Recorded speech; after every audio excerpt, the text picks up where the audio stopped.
Sorry, can't make it today. Meeting a friend, my wife lied, avoiding my gaze. Hours later, she was in the arms of her pregnant sister's husband. It's funny how fate throws curveballs. On the very day I was supposed to present the project of a lifetime, I found myself instead sitting in a luxury hotel, staring at rumpled sheets and half empty whiskey glasses, when my phone lit up with a message from Ashley, my wife's sister. I'm in labor. Jackson, my husband, isn't picking up, but it all started a few days ago. I stared at my laptop screen, but the numbers and blueprint lines blurred before my eyes. 3 in the morning. Tomorrow, or rather today, was the make or break presentation that would determine our firm's future. And here I was, the lead architect, unable to focus because of an ominous feeling of impending disaster. Caitlin sleeps in the next room. For weeks now, she's refused to share our bed, citing my work obsession and late nights at the computer.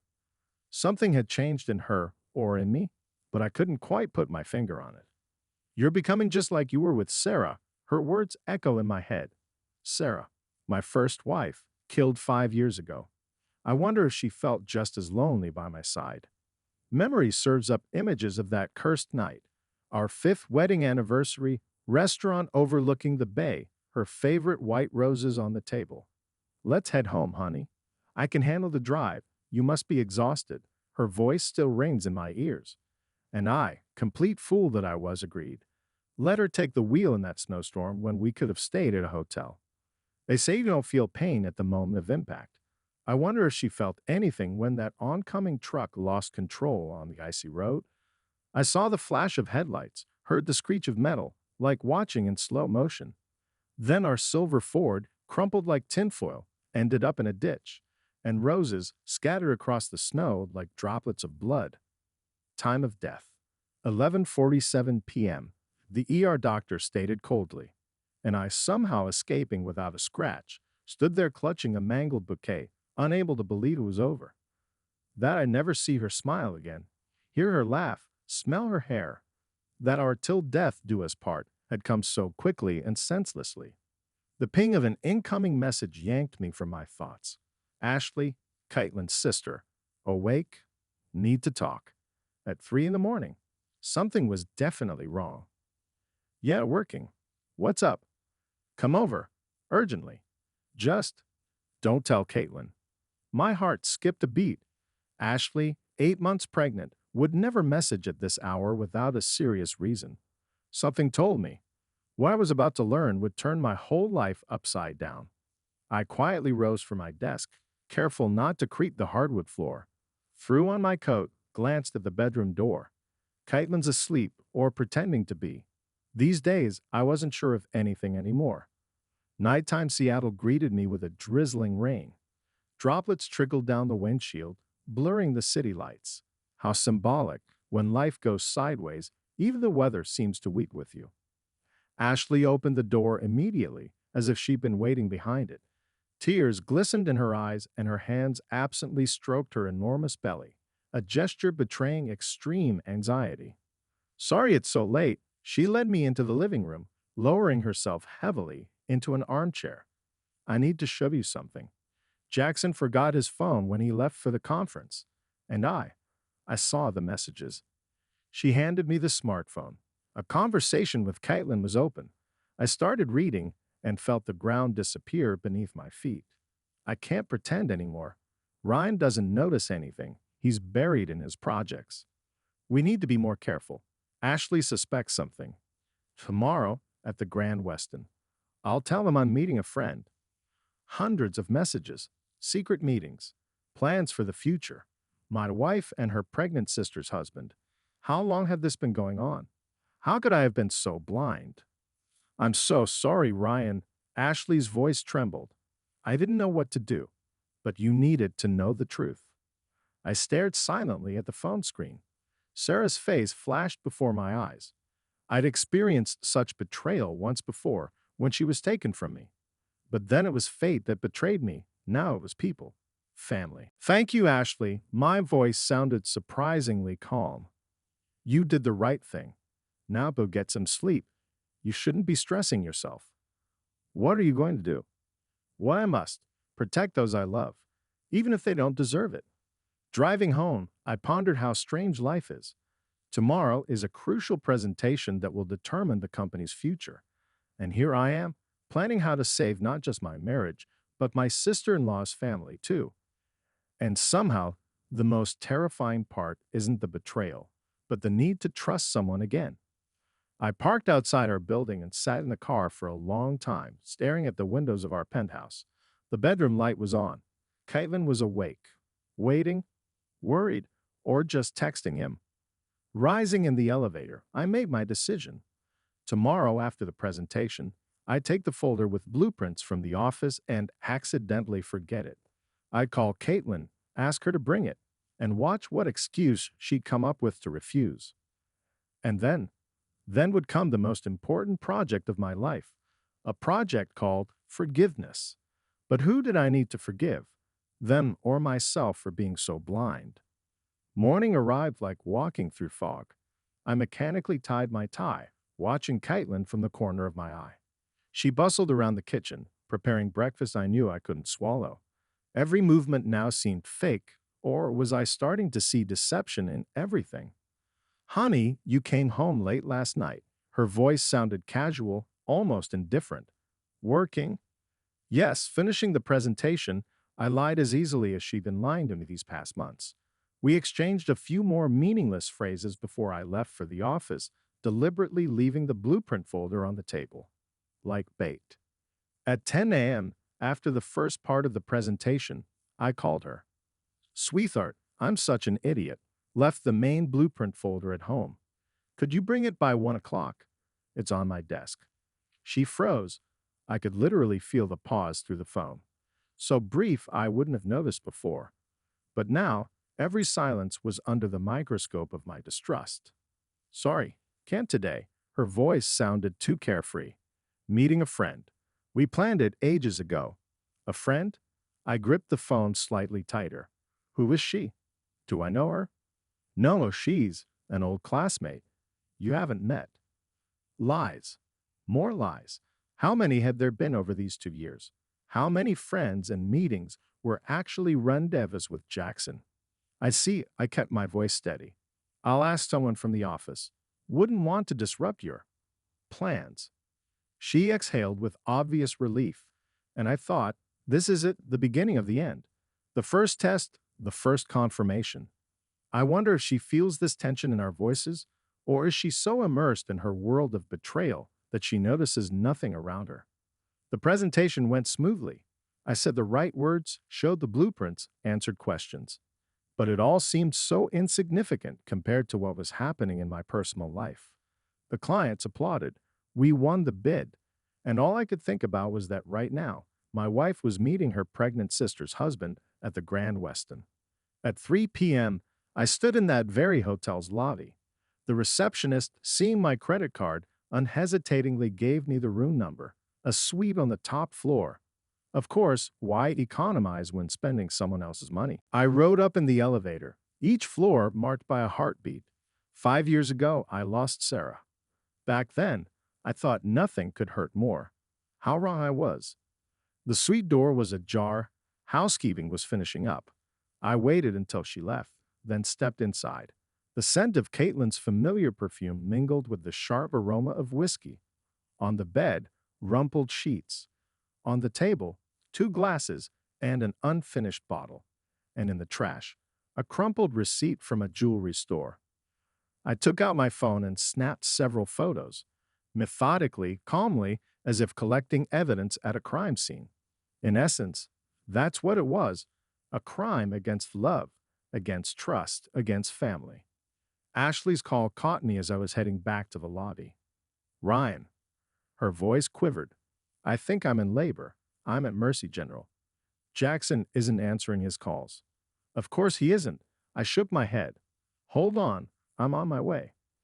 Getting in my car, I dialed Caitlin's number. Ringtone. Long, endless rings. She won't pick up either.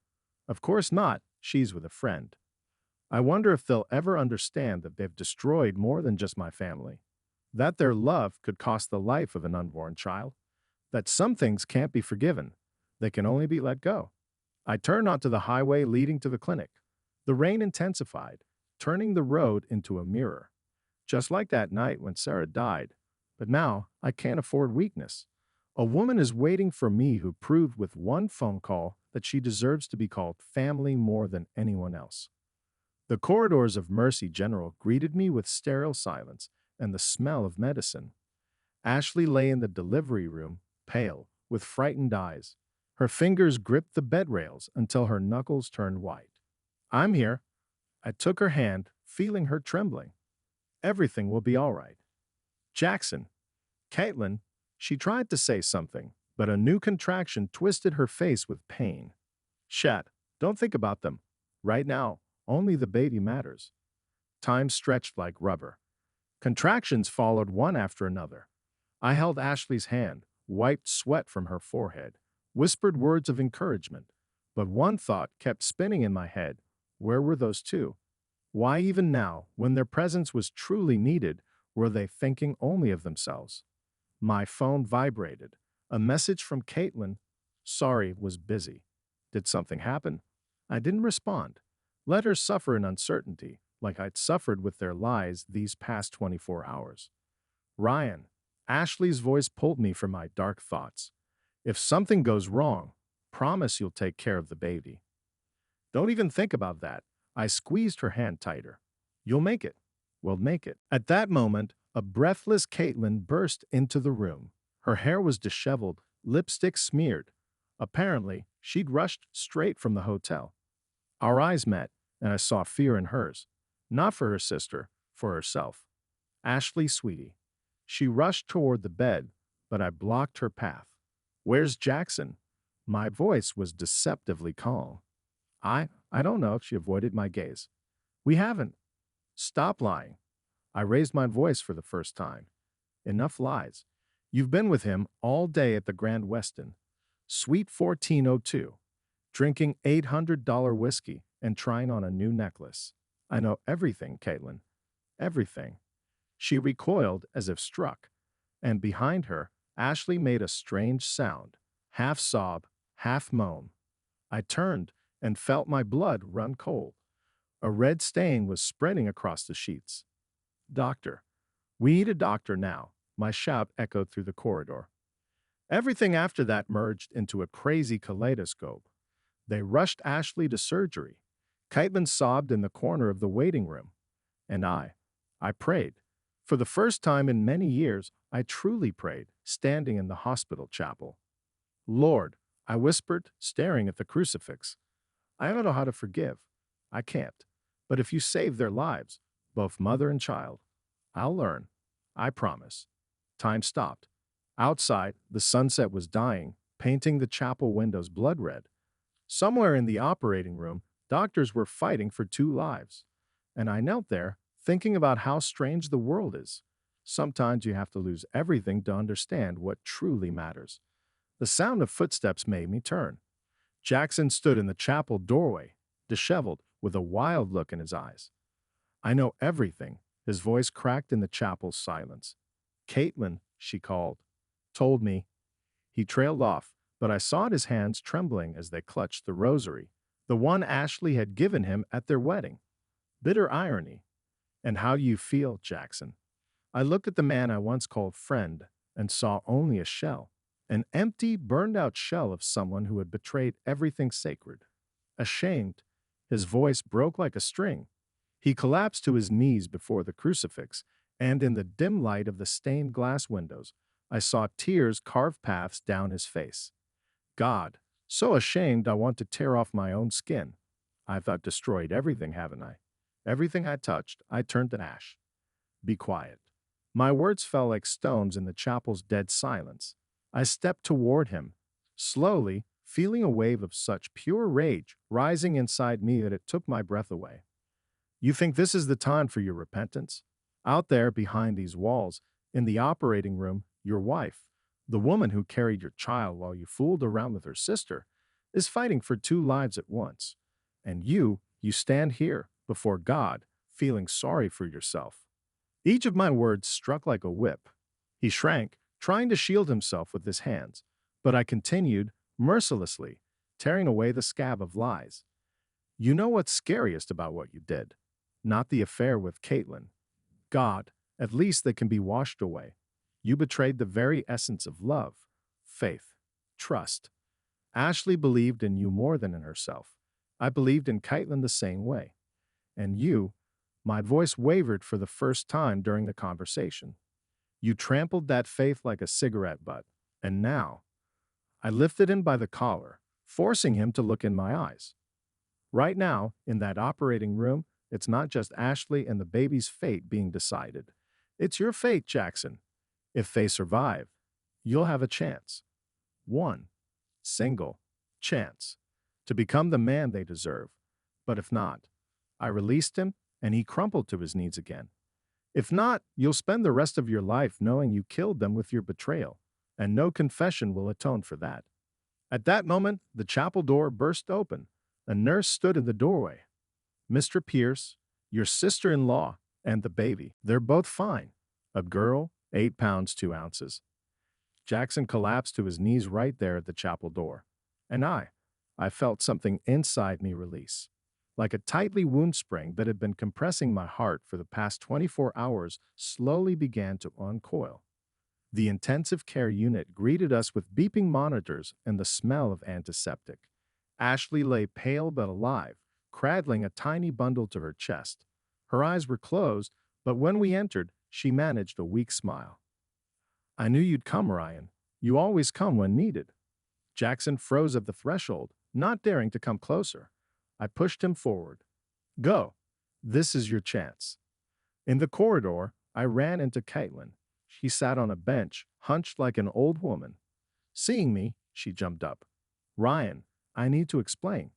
Not now. I raised my hand, stopping the flood of words. First, listen to me.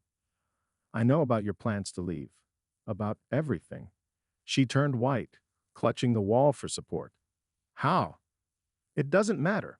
What matters is this. Today your sister almost died, and you and Jackson were too busy with your affairs to be there. Has that made you think? She burst into tears, sliding down the wall. I'm such an idiot. Such an idiot. I've ruined everything. Everything. I can't carry this anymore. Remember Jackson's investment fund? Crypto Future. It's all a lie. A pure Ponzi scheme. I saw the real documents on his laptop. He takes money for new investors, shows them beautiful graphs, promises them mountains of gold. But really, he's just paying old investors with new investors' money. People are selling apartments, taking out loans, investing their life savings. And he, her voice broke, and I helped him find new investors. God, I'm a teacher. My colleagues invested their vacation money. I didn't know, I swear, I believed like everyone else. And when I found out the truth, she covered her face with her hands, her shoulders shaking with sobs. He said we'd leave. That just one more big collection, and we'd disappear somewhere on an island. And the people could figure it out themselves. Yes, you've ruined things. I looked at her without pity. But you know what? Maybe that's for the better. Because now you have a choice. Continue destroying or start building anew. I'm filing for divorce. Ryan, please, listen to me. I'm filing for divorce not because I can't forgive the affair, but because you betrayed not just me. You betrayed yourself. The Caitlin I fell in love with. The one who taught children and believed in goodness. Did you find her in that hotel room? In stolen money? In betraying your sister? Each of my words struck like a slap, but I continued, not out of revenge, but because sometimes a person needs to hit rock bottom to push off and surface. You have a choice, Caitlin. Confess everything to the police. Return the money. Start life anew, without me, but with a clean conscience. Or run with Jackson before it's too late. Decide for yourself. I've made my decision. I turned and walked away down the hospital corridor. Her sobs echoed behind me, but I didn't look back. 5 years ago, I couldn't save Sarah from death. Today, I couldn't save my marriage from betrayal. But maybe I managed to save someone's soul from its final fall. 1 year later, Mountain Clinic in Vermont. White snow sparkles in the sunlight, transforming the world around into a Christmas card scene. I stand at the panoramic window, watching order lies wheel patients along clear paths. After that incident, I couldn't return to architecture. Something broke or maybe realigned differently. Now I counsel at a rehabilitation center, helping people rebuild not buildings but lives. Caitlin chose confession, 6 months of community service, and 5 years probation. The court took into account her sincere remorse. Jackson got real prison time. After all, charity fraud isn't something to be taken lightly. And Ashley. Ashley proved stronger than all of us. She's raising her daughter, running an art gallery, glowing with happiness. Says that after that hospital incident, she understood sometimes you need to go through hell to reach paradise.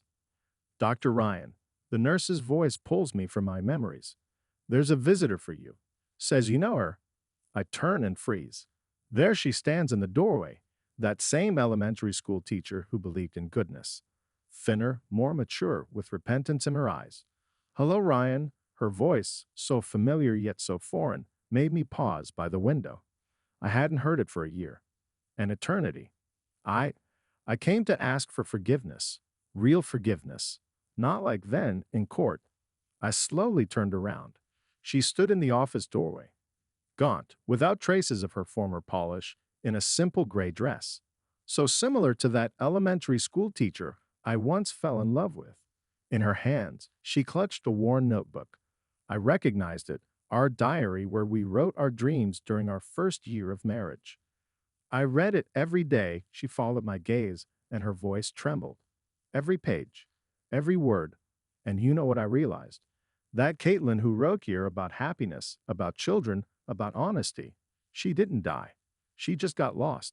And now, tears rolled down her cheeks, but she didn't try to wipe them away. Now she's found her way home. If you'll allow it. I look at her, and something inside was breaking. The last ice of distrust, the final wall of alienation. Because in that moment I understood, this was the real miracle. Not that people fall, we all fall, but that they find the strength to rise. And not just rise, but come to the one they betray, without masks, without excuses, just with truth in trembling hands and tears. Come in. I smiled, feeling warmth spread in my chest, melting the last shards of pain. I happen to have hot tea in time. Time to hear your story. Outside, snow began to fall, and white flakes danced in the air, as if erasing all the past, giving the world a clean slate, a new beginning, a chance for redemption. Outside, a snowfall begins. White flakes slowly dance in the air, erasing traces of the past and covering the world with a fresh, clean blanket, as if nature itself is saying, everything can start anew. You just need to find the strength to forgive. And I understand. The price of forgiveness isn't in forgetting betrayal. It's in becoming stronger through forgiveness. Wiser. More human.